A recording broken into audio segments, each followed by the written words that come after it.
بسم اللہ الرحمن الرحیم نحمده ونصلی علی رسوله الکریم اما بعد وعن انس رضی اللہ تعالی عنہ ان النبی صلی اللہ علیہ وسلم قال يحبس المؤمنون يوم القيامة حتى يهموا بذلك فيقولون لو استشفعنا إلى ربنا فيريحنا من مكاننا فيأتون آدم۔ بیان چل رہا ہے حوض کوثر اور شفاعت کا۔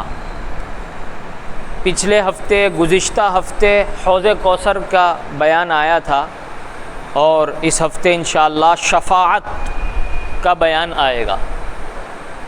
شفاعت کے معنی آتے ہیں سفارش کرنا، یعنی گناہ گاروں کی سفارش کرنا،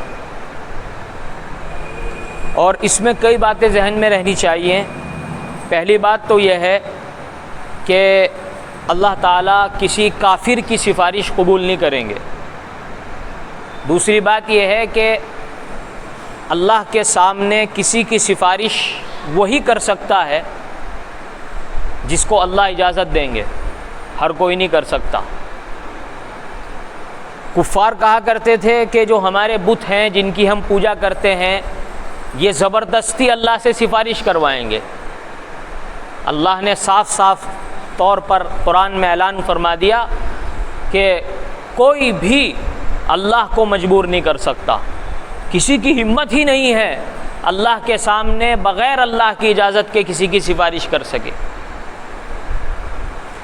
تو شفاعتیں ہوں گی، سفارشیں ہوں گی۔ سب سے بڑی سفارش جناب رسول اللہ صلی اللہ علیہ وسلم فرمائیں گے، دیگر انبیاء بھی فرمائیں گے اور صحابہ بھی فرمائیں گے، فرشتے بھی سفارش کریں گے، علماء بھی سفارش کریں گے، حافظ قرآن بھی سفارش کریں گے، شہید بھی سفارش کریں گے۔ سفارش کو اگر آپ کو سمجھنا ہے کہ حصی مثال کے طور پر کوئی آدمی کہیں ایئرپورٹ پہ پھنس گیا، مثال کے طور پر فرض کرو آپ کسی معاملے میں پھنس گیا اور سخت پکڑ اس کی ہو سکتی ہے، اتنے میں کوئی آدمی آئے اور اس کو چھڑا لے اور بڑے اعزاز کے ساتھ اسے لے کر جائے، آپ اندازہ لگائیے کہ وہ کتنا خوش ہوگا۔ اسی طرح سے قیامت کے دن جب نفسا نفسی کا عالم ہوگا اور اس وقت ہمارے پاس کوئی ہماری سفارش لے کر اللہ کے سامنے چلے جائے تو ہماری خوشی کا کیا ٹھکانہ ہوگا۔ بہرحال شفاعتیں اور سفارشیں دو ہیں، ایک ہے بڑی شفاعت جسے کہتے ہیں شفاعت کبریٰ، اور ایک ہے چھوٹی شفاعت جسے کہتے ہیں شفاعت صغریٰ۔ تو شفاعتیں دو ہیں، شفاعت صغریٰ اور شفاعت کبریٰ۔ شفاعت کبریٰ بڑی سفارش کیسے ہوگی اس کا بیان اس حدیث میں ہے۔ حدیث میں فرمایا گیا کہ تمام مومنین قیامت کے دن روک لیے جائیں گے حتیٰ یہموا بذالک، اور بڑی ٹینشن میں ہوں گے، بڑی فکر میں ہوں گے۔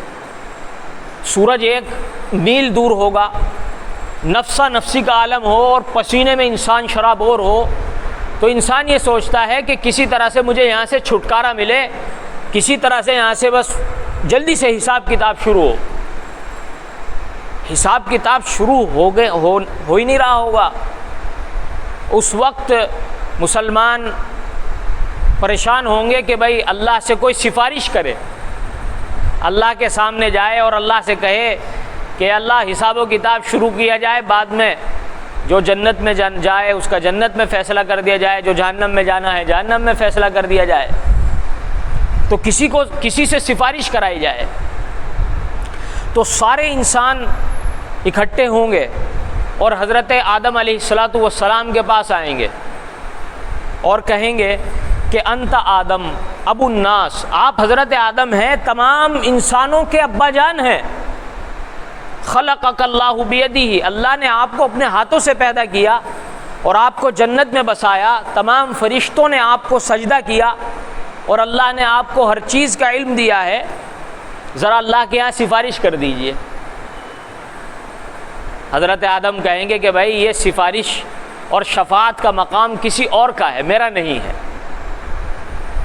وہ کہیں گے کہ بھائی مجھے تو اپنی ایک خطا لغزش یاد آ رہی ہے۔ دیکھو اہل السنہ والجماعت کا عقیدہ ہے، یہ ذہن میں بٹھا لیجئے کہ جتنے بھی نبی گزرے ہیں سب معصوم ہیں، یعنی انہوں نے کوئی گناہ نہیں کیا، البتہ لغزش کی ہے، لغزش، خلاف اولا کام کیا ہے، وہ ان سے صادر ہوا ہے۔ لغزش جسے کہتے ہیں، چھوٹی موٹی سی، ہلکی سی، یعنی ایک کام بہتر تھا وہ نہیں کیا، نہ کرنا بہتر تھا وہ کر لیا، ایسا تو ہو سکتا ہے انبیاء سے، لیکن کسی نبی نے کوئی گناہ نہیں کیا، تمام انبیاء معصوم ہیں۔ تو حضرت آدم سے ایک ہلکی سی لغزش ہو گئی تھی کہ جو جنت میں اللہ نے کہہ دیا تھا کہ ایک درخت کا پھل نہیں کھانا، انہوں نے وہ کھا لیا تھا، جس کی وجہ سے وہ جنت سے دنیا میں آئے۔ تو حضرت آدم کہیں گے کہ بھائی دیکھو مجھے تو ڈر لگ رہا ہے، اللہ آج اتنے غصے میں ہے، اس سے پہلے کبھی اتنے غصے میں نہیں تھے، مجھے تو ڈر لگ رہا ہے کہ اللہ کے پاس تمہاری سفارش لے کر جاؤں گا تو اللہ مجھے سے نہ پوچھ بیٹھیں کہ تم سفارش لے کر آؤ، پہلے تم اپنا حساب دو، تم نے وہ جو گیہوں کا دانہ کیوں کھایا تھا، میرا یہ مقام نہیں ہے۔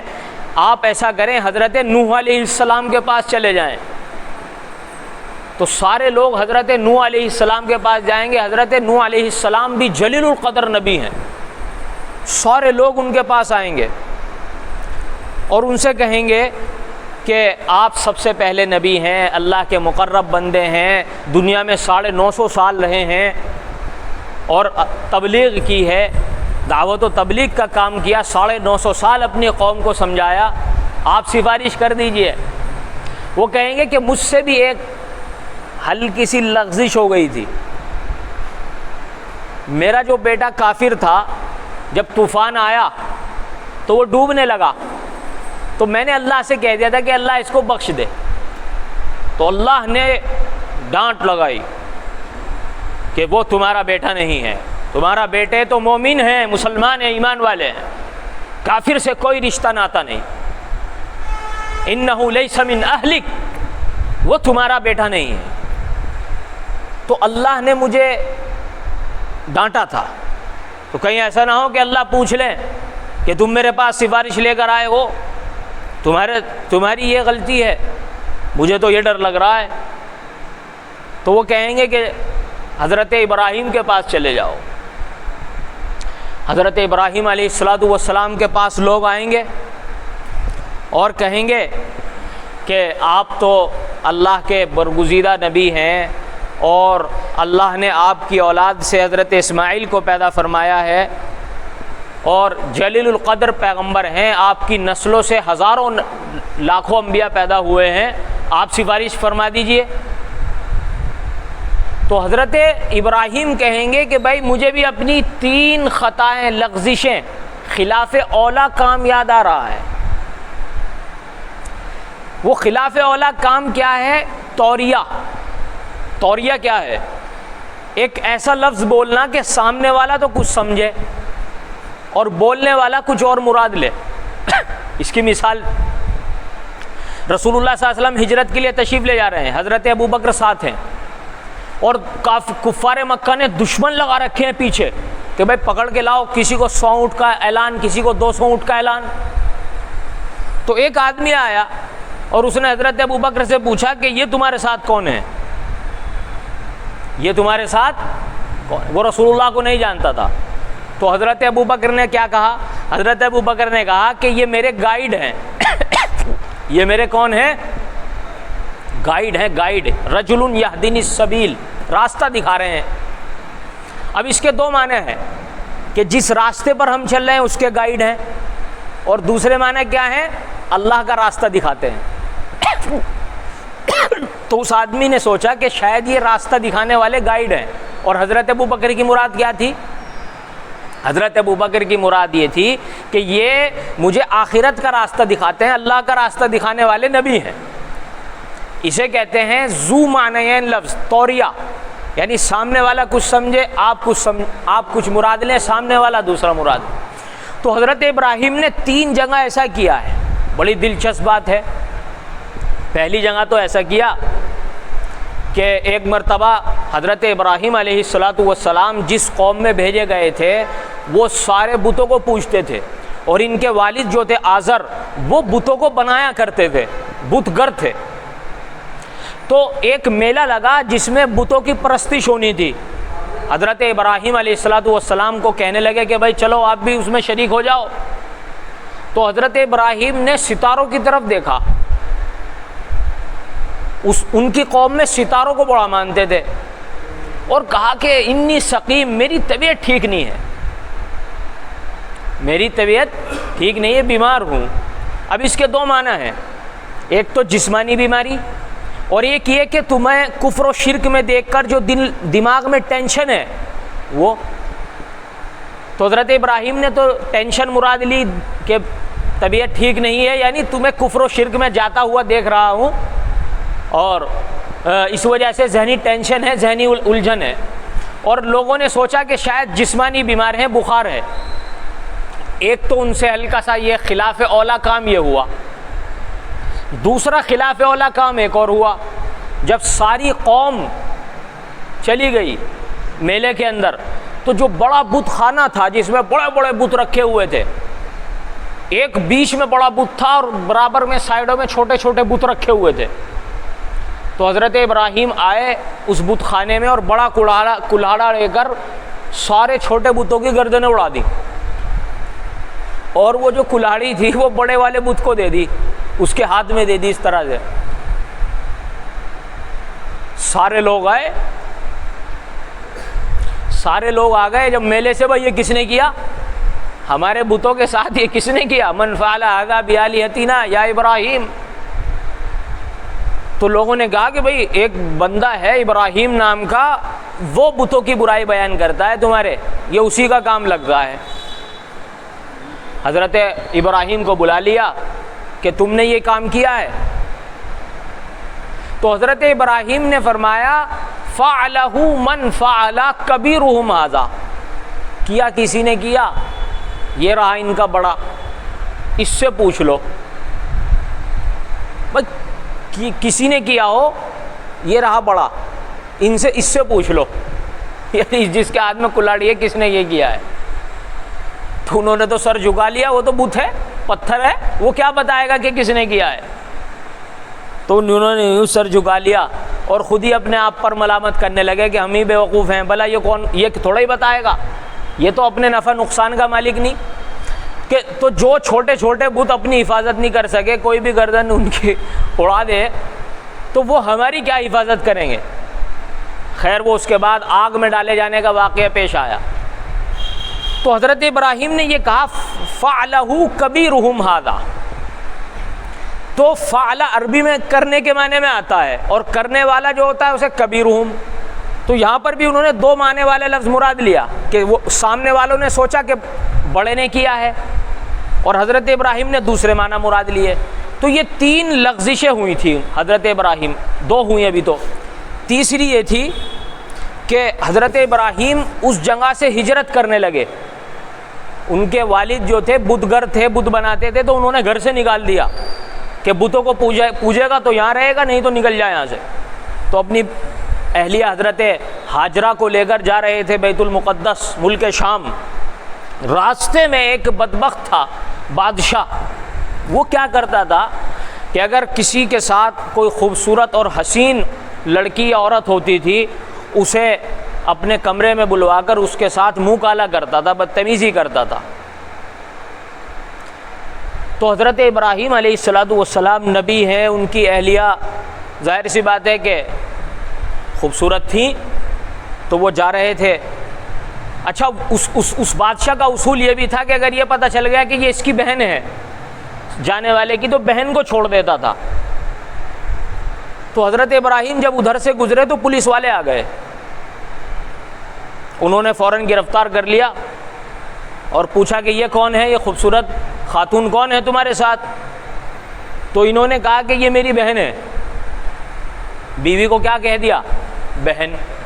تو ایک تو ہوتی ہے سگی بہن، ایک ہوتی ہے دینی بہن، تمام مسلمان آپس میں بھائی بھائی ہیں۔ تو حضرت ابراہیم نے مراد لیا تھا دینی بہن، وہ سمجھے کہ سگی بہن ہے، لیکن وہ بدبخت تھے، وہ اس پہ بھی نہ مانے۔ حضرت ابراہیم نے کہہ دیا کہ دیکھو میں نے ان کو تمہیں اپنی بہن بتایا ہے، اور وہاں جاؤ گی جب بادشاہ کو تو اپنی بہن یہی بتانا کہ میں ان کی بہن ہوں، دینی بہن ہوں۔ تو خیر بادشاہ نے جب حضرت ابراہیم کی اہلیہ حضرت سارہ کا حسن و جمال دیکھا تو وہ اپنا وہ اصول کم وقت بھول گیا کہ بہن کو میں کچھ نہیں کہتا، اس کی تو نیت خراب ہو گئی۔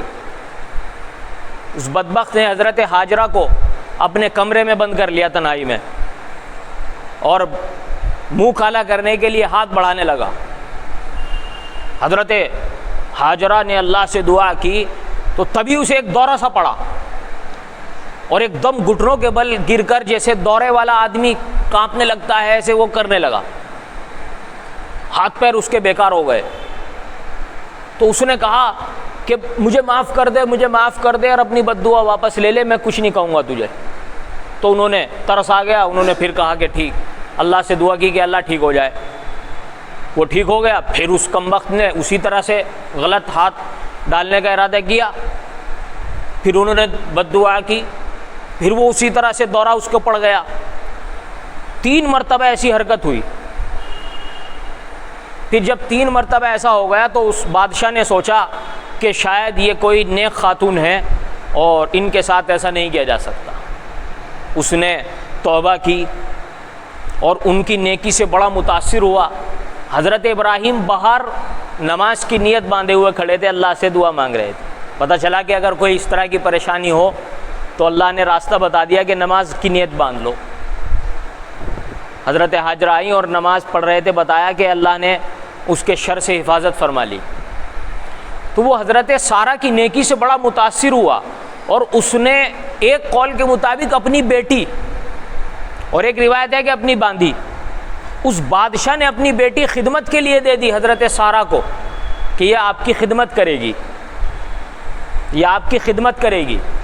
ان کا نام تھا حضرت ہاجرہ، جو حضرت اسماعیل کی والدہ ہیں۔ رسول اللہ صلی اللہ علیہ وسلم سے جن کا سلسلہ نسب ملتا ہے حضرت اسماعیل، ان کی والدہ ہیں حضرت ہاجرہ، یہ وہ تھیں۔ ان سے دوسرا نکاح ہوا، وہ ایک خیر تفصیل ہے۔ حضرت ہاجرہ کو حکم ہوا کہ مکہ میں جا کر بساؤ، وہ ایک الگ تفصیل ہے۔ تو بات چل رہی تھی حضرت ابراہیم کی۔ حضرت ابراہیم سے یہ 3 ہلکی سی خطائیں ہوئی ہیں، یہ صرف خلاف اولا کام ہے، یعنی ایسا کرنا بہتر نہیں ہے، جھوٹ نہیں ہے یہ۔ بھائی اگر یہ کہہ دیا کہ یہ میری بہن ہے صرف اس وجہ سے کہ ان کی عزت محفوظ رہے، تو بہن تو ہے، دینی بہن ہے۔ وہ الگ بات ہے کہ سگی بہن نہیں ہے، دینی بہن تو ہے ہی، تو دینی بہن مراد لے لیا۔ تو یہ 3 حضرت ابراہیم نے کہا کہ بھئی زندگی میں مجھ سے یہ 3 باتیں ہوئی بھی ہیں، کہیں ایسا نہ ہو کہ اللہ پوچھ لے، مجھے ڈر لگ رہا ہے۔ تم ایک کام کرو، حضرت موسیٰ کے پاس چلے جاؤ۔ حضرت موسیٰ کے پاس آئیں گے سارے لوگ کہ آپ اللہ سے سفارش کیجئے، آپ کا مقام تو اللہ نے بہت بڑا رکھا ہے، آپ تو کلیم اللہ ہیں، اللہ نے آپ سے ڈائریکٹ خطاب کیا ہے، بات کی ہے۔ حضرت موسیٰ علیہ السلام فرمائیں گے کہ مجھ سے بھی ایک خلاف اولا کام ہوا ہے۔ وہ مشہور واقعہ ہے، قرآن میں آپ نے سنا بھی ہوگا کہ 2 آدمی لڑ رہے تھے، 2 آدمی، ایک فرعون کی قوم کا اور ایک حضرت موسیٰ کی قوم کا۔ یہ حضرت موسیٰ علیہ السلام پہنچے، بھائی کیا بات ہے؟ تو انہوں نے بتایا کہ اس طرح کا جھگڑا ہے۔ تو وہ جو قبطی تھا فرعون کی قوم کا تھا وہ مان نہیں رہا، حضرت موسیٰ کو آ گیا غصہ، حضرت موسیٰ نے ایک تماچا مارا اور وہ وہیں اللہ کو پیارا ہو گیا۔ صفت غضب اور غصہ غالب تھی، حضرت موسیٰ جلالی پیغمبر ہیں، ایک تماشا مارا اور وہ وہیں مر گیا۔ لیکن یہ گناہ نہیں تھا کیونکہ جان بوجھ کر نہیں مارا تھا، خطا سے مارا، وہ مر گیا، اس میں دم نہیں تھا حضرت موسیٰ کا تماشا سہنے کی، وہ مر گیا۔ لیکن خلاف اولا بہرحال کام تو ہے۔ تو کہنے لگے، حضرت موسیٰ کہیں گے کہ بھائی مجھے بھی یہ ہے کہ کہیں اللہ یہ نہ پوچھ لے کہ موسیٰ تم نے اسے کیوں مار دیا تھا۔ غصے میں ہے آج اللہ رب العزت آج غصے میں ہے۔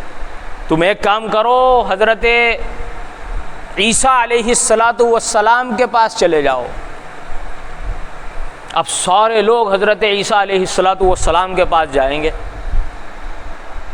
اور کہیں گے کہ آپ اللہ سے سفارش کر دیجئے اور آپ کا اللہ سے خاص تعلق ہے، آپ کلمت اللہ ہیں، روح اللہ ہیں، اللہ نے آپ کو کلمہ کن سے پیدا فرمایا ہے، آپ سفارش کر دیجئے۔ حضرت عیسیٰ کہیں گے کہ بھائی مجھے ڈر لگ رہا ہے، کہیں اللہ یہ نہ پوچھ لے کہ عیسیٰ تمہاری قوم نے تمہاری پوجا کیوں شروع کر دی، چرچ کے اندر تمہیں کیوں پوجا گیا، کہیں تم نے تو نہیں کہہ دیا تھا۔ اللہ پوچھ لیں گے، اللہ مجھ سے یہ پوچھ لیں گے کہ تم نے کیا اپنی عبادت کرنے کو کہا تھا، تمہاری عبادت کیوں کی تمہاری قوم نے؟ مجھے اللہ سے ڈر لگ رہا ہے۔ تم ایک کام کرو، بس اب تو ایک ہی واحد ہستی بچی ہے جن کے اگلے پچھلے سارے گناہ معاف ہیں، سرور دو عالم، سب کہہ دو صلی اللہ علیہ وسلم، ان کے پاس جاؤ، وہ اللہ سے سفارش کر سکتے ہیں۔ سارے لوگ حضرت سرور دو عالم صلی اللہ علیہ وسلم کی خدمت میں جائیں گے اور کہیں گے کہ آپ ہی وہ واحد شخص ہستی ہیں جن کے اگلے پچھلے سارے گناہ معاف، جن سے کوئی خلاف اولا کام نہیں ہوا بھی تو اللہ نے سارے اگلے پچھلے گناہ معاف کر لیے۔ آپ اللہ سے سفارش کیجئے، اللہ جلد از جلد حساب و کتاب شروع فرما دیں۔ آپ کہیں گے کہ چلو میں چلتا ہوں۔ اب ساری انسانیت پیچھے پیچھے اور رسول اللہ صلی اللہ علیہ وسلم سب سے آگے، یہی ہے مقام محمود۔ ساری کائنات کی نگاہیں سید الاولین والآخرین صلی اللہ علیہ وسلم پر ٹکی ہوئی ہیں۔ کیا اعزاز اور کیا مقام ہوگا وہ ذرا تصور کیجئے۔ ساری انسانیت رسول اللہ صلی اللہ علیہ وسلم کی طرف دیکھ رہی ہے۔ آپ سفارش فرمائیں گے، اللہ کے دربار میں پہنچیں گے اور اللہ سے سفارش کریں گے کہ اللہ حساب و کتاب شروع کیا جائے۔ اس کو کہتے ہیں بڑی شفاعت، شفاعت کبریٰ۔ اس کے بعد حساب و کتاب شروع ہو جائے گا، 120 صفحے لگیں گی، ادھر مومنین کی، ادھر روزے رکھنے والوں کی، ادھر نمازیوں کی، اور ادھر کچھ ایسے بھی ہوں گے جو کافر کی، ادھر منافقین کی، ادھر فلاں کی، ادھر فلاں کی، اس طرح سے صفحے لگی ہوئی ہوں۔ جو انسان جس سے محبت رکھتا ہوگا وہ اسی صف میں ہوگا۔ اگر ہمیں علماء سے محبت ہوگی، اللہ والوں سے محبت ہوگی، ہمیں انبیاء کرام سے محبت ہوگی، شہداء سے محبت ہوگی، تو ہم انہی کی صف میں ہوں گے۔ اور اگر ہمیں ہوگی ایکٹروں سے محبت، ہمیں ہوگی فلمی ایکٹروں سے محبت، فلمی ستاروں سے محبت، نیتاؤں سے محبت، خدا نہ خواستہ اللہ نہ کرے کہیں انہی میں ہمیں نہ اٹھا لیا جائے، اللہ حفاظت فرمائے۔ کیونکہ اللہ کے نبی کا صاف ارشاد موجود ہے، المرء مع من احب، جس کو جس سے محبت ہوگی وہ اسی کے ساتھ اٹھے گا۔ تو اس وجہ سے اپنا رخ بدلیں، اپنی نیت بدلیں، ہمیں کس سے محبت کرنی چاہیے، کس سے نہیں کرنی چاہیے۔ تو اس کے بعد حساب و کتاب فائنل ہو جائے گا۔ اب ہے شفاعت صغریٰ، ادھر جہنمیوں کی لسٹ تیار، جنتیوں کی لسٹ تیار۔ اب اللہ کے نبی اپنی امت کے گناہگاروں کے لیے جائیں گے اللہ کے دربار میں، اور جا کر اللہ کے سامنے سجدے میں گر جائیں گے اور ایسے کلمات کے ذریعے سے تعریف کریں گے کہ جو اسی وقت اللہ سے سکھلائیں گے۔ تو اللہ کہیں گے یا محمد ارفع رأسک، محمد اپنا سر اٹھائیے، وصل تعطا، مانگیے، کیا مانگتے ہیں آپ کو دیا جائے گا، آپ سفارش کیجیے، آپ کی سفارش کی جائے گی، قبول کی جائے گی۔ کیا مقام ہوگا۔ اللہ محبوب سے کہہ رہے ہیں کہ محمد سر اٹھاؤ، بتاؤ کیا مانگتے ہو، مانگو، سفارش کرو، کس کی کرنا چاہتے ہو کرو۔ تو رسول اللہ صلی اللہ علیہ وسلم کہیں گے کہ یا ربی امتی امتی، اللہ میری امت۔ تو اللہ کی طرف سے ایک لسٹ آئے گی کہ ان لوگوں کو آپ، اللہ کی طرف سے لسٹ ملے گی کہ ان لوگوں کو آپ جہنم سے نکلوا سکتے ہیں، جنت میں داخل کروا سکتے ہیں۔ آپ جائیں گے، ان کو نکلوا دیں گے، پھر دوبارہ آئیں گے، پھر ایک اور لسٹ ملے گی، پھر دوبارہ آئیں گے، پھر لسٹ ملے گی، پھر 4 بار آئیں گے اور پھر لسٹ ملے گی۔ یعنی اللہ کے نبی صلی اللہ علیہ وسلم بھی انہی کی سفارش کر سکیں گے جن کو اللہ چاہے گا۔ لہذا ہم یہ سوچ کر بیٹھ جائیں کہ بھائی زندگی چاہے جیسی گزارو، سفارش تو ہونی ہے اللہ کے یہاں، ایسا نہیں ہے۔ اس وجہ سے آدمی اللہ سے ڈرتا رہے، اطاعت کرتا رہے، عبادت کرتا رہے۔ کاش ہمارا بھی نام آ جائے اس میں۔ اللہ ہم سب کو اپنے پیارے حبیب صلی اللہ علیہ وسلم کی شفاعت نصیب فرما دے۔ تو اس پر تکیہ کر کے بیٹھ جانا کہ بھائی سفارش تو ہوگی، کیا کریں اب عمل کر کے، ایسا نہیں ہے۔ کیا پتہ اس لسٹ میں نام نہ آئے، خدا نہ خواستہ۔ تو اس طرح سے رسول اللہ صلی اللہ علیہ وسلم اپنی امت کی سفارش فرمائیں گے۔ آج کے لیے اتنا ہی، اور بھی تفصیلات ہیں وہ انشاءاللہ اگلے ہفتے پیش کی جائیں گی۔ وآخر دعوانا الحمد للہ رب العالمین۔